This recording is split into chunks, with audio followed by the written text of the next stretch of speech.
Do you want something? Can I get you? You mean drink? Scotch? No. You want a beer? No. I don't think... Alcohol's the last thing I need right now. Look, I'm sorry. I'm sorry. You know, we were both upset, Cassie. Yeah. I was mad at Dinah. And I was really ticked off, so... Yeah, I know.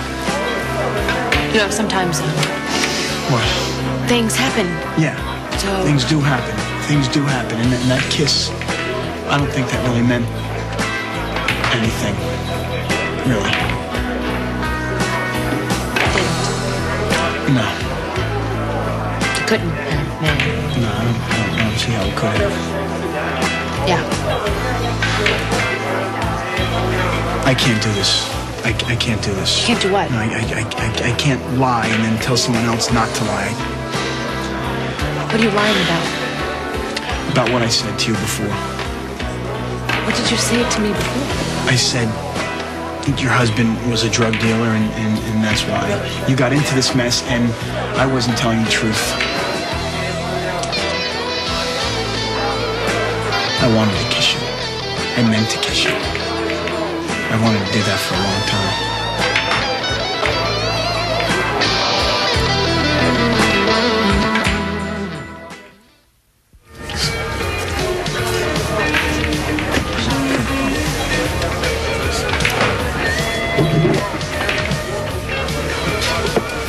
You know, it's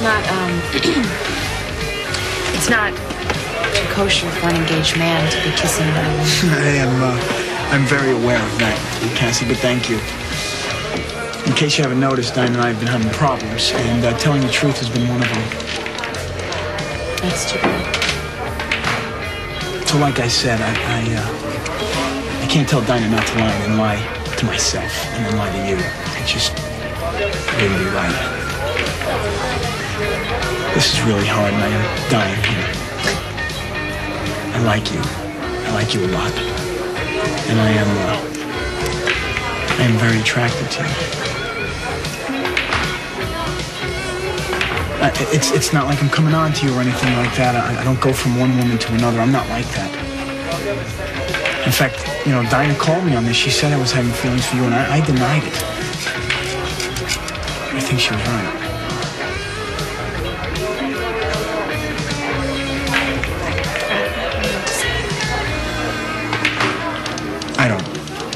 I think I've said it wrong.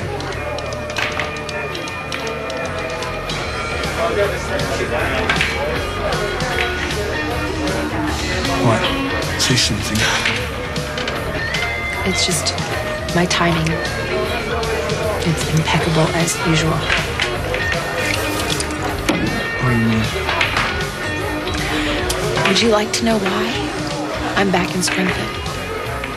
Yeah. I'm still working for the people who've been blackmailing me. They have Tammy. And if I want her back, I have to seduce Josh Lewis and get him in my bed tomorrow night.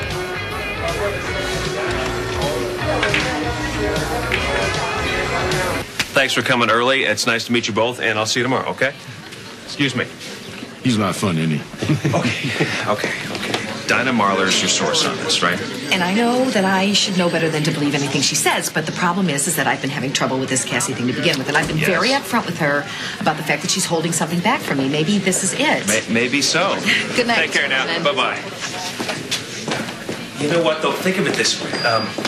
Cassie's doing everything she can to get her daughter back, right? Maybe Dinah's upset because Cassie's using Hart to help. Well, I could get behind that, using a guy to get your kid back. I mean, if Mara and Shane's lives were on the line, I'd date the devil himself to get them back. There you go. It's just that Cassie's not going after any guy. She's going after one of my favorite Lewises.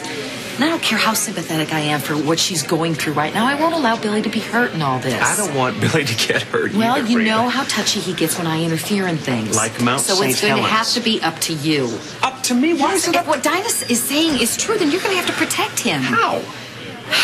By telling him that, in your opinion, Cassie is all wrong for him. Reva! Hey, Reva! Why don't you just butt out of my life?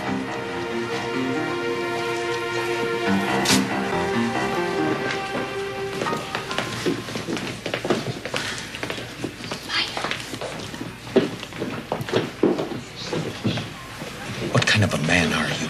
How dare you make these accusations about my mother? Oh, let's keep the pronouns straight. Our mother. To Mommy, or whatever you called her. Ma, Mama, Mamacita. Do you recall responding to an ad placed in the Journal by a young college student? An adopted student searching for his birth parents? Yes. Excellent.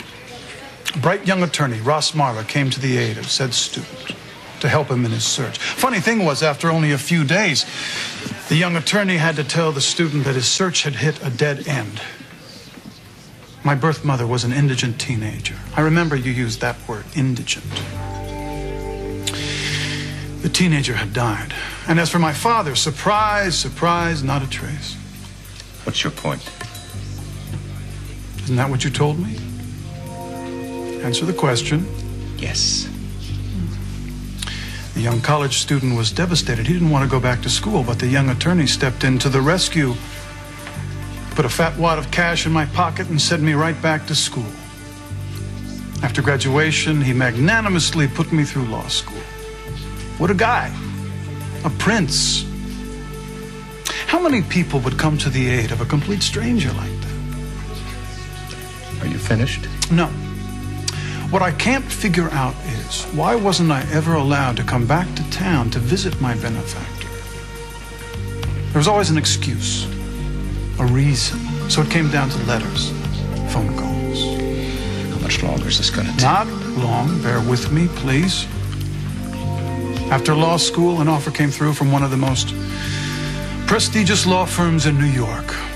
You wouldn't even think of me turning it down. You said it was the opportunity of a lifetime. It was. Wrong. You were lucky to get it. The senior partner told me the truth last year when he retired. We were in a saloon. He was half in a bag laughing about how much he owed Ross Marler. How you paid my first year's salary. You got me out of town, and you kept me out of town because you didn't want to acknowledge your mother's bastard son. So answer me one question, counselor. Do you deny this?